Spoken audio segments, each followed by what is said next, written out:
Are your social media strategies at risk? Well, the FTC has just rolled out new rules against what's authentic and what's fake when it comes to social media.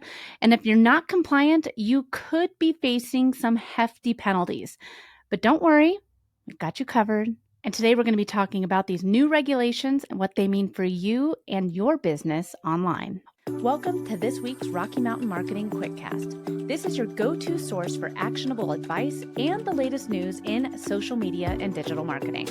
Every Thursday in just 8 to 12 minutes, I'm going to be delivering quick, impactful tips to help you stay ahead in the fast-paced digital landscape. I'm your host, Katie Brinkley. Let's dive into today's episode. Welcome back to another Rocky Mountain Marketing Quickcast. And today we're talking about the new hot topic that is really shaking up a lot of the digital marketing world. The Federal Trade Commission, or FTC, has really brought the book down hard on what's authentic and what's fake when it comes to social media. And if you're a marketer or a business owner, these are changes that you can't afford to ignore. If you've been doing things the right way for all these years, you should be fine. But some of us might have been making mistakes and not even realizing it. And by the end of this episode, you're going to have a clear understanding of what these new rules are, why they matter, and how to adjust your strategies to stay compliant. So, what exactly are these new rules? Well, the FTC has been cracking down on deceptive marketing practices, but they've recently taken things up a notch with updated guidelines specifically targeting fake reviews, fake followers, fake comments, fake video views, impressions, any sort of misleading endorsements. These rules are designed to ensure that consumers get an accurate and honest picture of a product or service before they buy. You think about it, how many of you go to someone's Facebook page or a business's Facebook page before you click purchase, whether it's a $7 purchase or a $7,000 purchase? My husband and I, we recently had some car troubles, and before we went through and sent the car to the mechanic, we looked online, checked out their Google reviews, checked out Yelp reviews, saw what they were doing on Facebook before we went into a shop. And these rules are designed, like I said, to give consumers that clear and honest picture before they buy a product or do business with someone. The FTC is now holding companies accountable for any sort of fake reviews that are posted on their behalf. And this means even if a review wasn't directly solicited by your company, but a third party did it to benefit you, you could still be held responsible. These fines are nothing to sneeze at. They can be up to $43,000 per violation.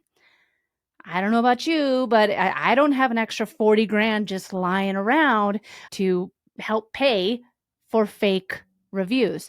And I also think about this too with Amazon. I know for me, this chair over here that's in my office. So I've had this chair, I love the chair. It's very comfortable. But when I bought it, it was already scuffed up. There's some marks over here on it, and it didn't look new. And so when I went to Amazon, I gave it a bad review. I was like, oh, my brand new chair looks old. And they said, well, Katie, if you take down your review, you can have the chair for free. Well, that's kind of hard to argue with, right? And these are the things that they're trying to stop from happening so that people can have a clear and honest view of a product or a company before doing business with them. And why should you care as a marketer or as a business owner, entrepreneur? Why should you care about these new rules if you've been doing everything by the book anyways? Well, first off, online reviews are a huge part of consumer decision making. According to a recent study, 93% of consumers say that online reviews have an impact on their purchasing decisions, just like my chair. So having a strategy around reviews is crucial. In fact, I have a podcast episode where we talk all about getting those online reviews, those Google My Business reviews, how often you should be trying to get them. It's extremely important for SEO and for your future buying audience to see those reviews. People are looking what your past customers are saying. But now that strategy needs to be more careful than ever. These new FTC rules, if you're using fake reviews, fake followers, misleading comments or endorsements, even if it's unintentionally, you could face significant legal repercussions. And this isn't just about avoiding fines, it's also about maintaining your brand's reputation and consumer trust. Trust is everything. Once it's broken, it can be incredibly difficult to rebuild. So if your business has been doing any sort of social media or influencer marketing, maybe you've worked with influencers in the past, the FTC's new guidelines specifically call out practices like paying for, again, fake followers or using influencers who don't disclose their paid partnerships properly. That's why, again, whenever you hear me talk about products that we use at Next Step Social, products that I endorse like Metricool or Capsho or Podmatch, I have to say I am an affiliate for them. I get a cut if you sign up to work with them. It's not enough to retire off of, but I mean, hey, I like the products, I endorse them, I'm an affiliate. I have to clearly state that. And if they don't clearly disclose their relationship, if these influencers, or if you don't clearly disclose your relationships with these brands, you are going to potentially be getting sued, fined. Remember, it's not just enough to tag an influencer or to tag your brand or use the hashtag ad. The disclosure needs to be clear and in a language that the average person can easily understand. That means no fine print hidden at the bottom of a long post saying, ad or affiliate. You have to clearly state that you are an affiliate for these new guidelines. And now for just a quick break. You've heard me talk about some of my favorite social media tools on the show, and one of them is a tool called Metricool. Metricool allows you to plan, analyze, and grow your digital presence all in one place. From websites to LinkedIn to YouTube, you can track everything that you're doing online and see just what's working and what isn't. Check out Metricool today at katiebrinkley.live/cool. Just a note, if you use the links I provide, I may receive compensation. All right, let's get back to the show. So let's talk about how you can take some practical steps so that you can ensure that you are compliant with these new rules. First, look at your current review and endorsement process. Make sure that any reviews that you display on your site or in your marketing materials are genuine and reflective of actual customer experiences. Seems easy enough, right? Second, if you're using third-party platforms to generate reviews, be very selective about who you partner with. Make sure that they adhere to the high standards of transparency and integrity. If you're caught using any sort of fake reviews, you can't just simply point the finger at saying like, oh, well, I used this tool to help get reviews. The responsibility lies directly with you and your brand. Third, educate the rest of your team and any influencers that you might be working with. Ensure that everyone understands the importance of these new rules and how to comply with them. This includes being honest about the nature of endorsements and making proper disclosures. Like I said earlier, I endorse Podmatch, Capsho, Metricool. I'm affiliated with them. I only endorse products that I use. So I've clearly stated it, known to all of you listeners, that I'm getting a cut if you sign up to work with them. You have to make it clear. And last but not least, consider using tools and services that monitor reviews and flag potential fake ones. There's several platforms out there that use AI to detect unusual patterns or suspicious activities, and that can indicate fake behavior or bot behavior. I'm not an affiliate with these guys, Not Just Analytics. It's a great tool for seeing what accounts are using real people and fake people and using any sort of bot-like behavior. That's Not Just Analytics.com, I believe.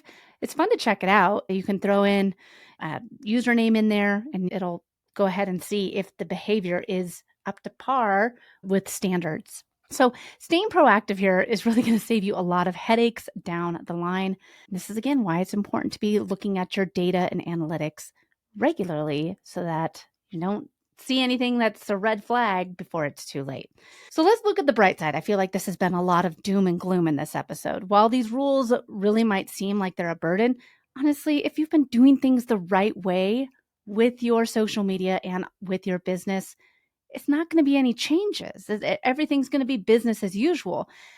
It's really just being clear to your audience and people that you are connected with online. If you are an affiliate or if you are working with influencers, if you are doing ads, making it well known, being clear with your audience.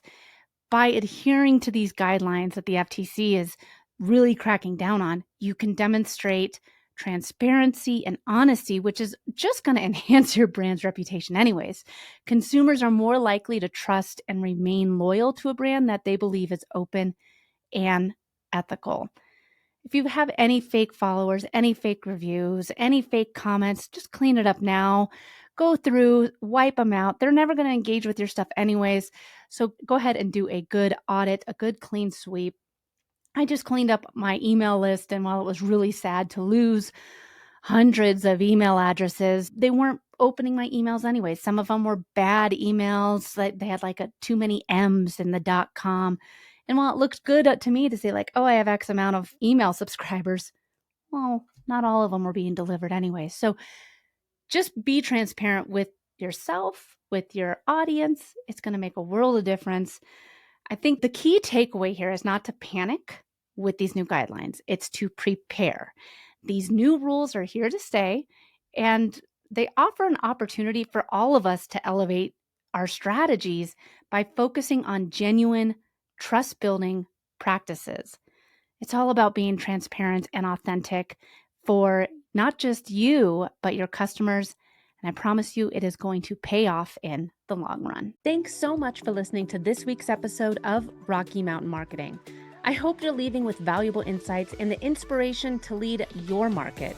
If you've enjoyed our time together and found today's podcast episode useful, I have a small favor to ask of you. Please hit that subscribe button to stay updated with the latest episodes. And if you know someone who could benefit from these episodes, maybe a fellow business leader or an aspiring entrepreneur, go ahead and share this episode with them. Let's spread the knowledge and grow together. Also, I'd love to hear from you and continue the conversation beyond the podcast. Visit me at katiebrinkley.com to connect, to find more resources, or just to share your journey. And be sure to pick up your copy of my new book, The Social Shift, at katiebrinkley.com/book. Thanks again for tuning in. I'm Katie Brinkley, and I can't wait to dive into more strategies and stories with you on the next episode of Rocky Mountain Marketing. Let's keep on taking your marketing to new heights.